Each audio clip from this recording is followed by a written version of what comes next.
So sa mga iba dyan na bago pa lang dito sa Facebook Reels at hindi pa alam kung paano mag-save at gumamit ng audio na iba, ito, panoorin mo dahil ituturo ko sa inyo. Let's go!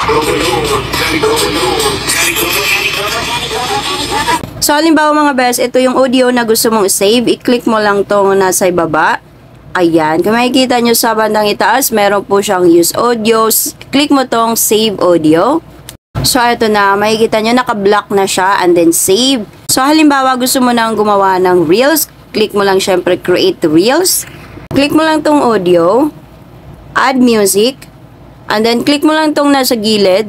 Ito, dahil dito nakasave yung audio na sinave natin kanina. So, ito yon, click mo lang. So, ayan na siya mga best. Tapos, pwede mo siyang hinaan. Depende sa'yo. Dito mo lang siya i-adjust. Okay? So, yun lang.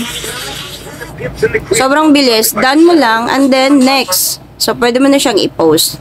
Yun lang. So, ayan. Gawin nyo na yan mga best. Pero, syempre, ingat-ingat pa rin tayo sa pagpili ng mga audio music. So, yun lang. Kung nagustuhan mo itong video na to, like, share, follow, para updated ka sa next video na gagawin ko. Yun lang. Bye-bye.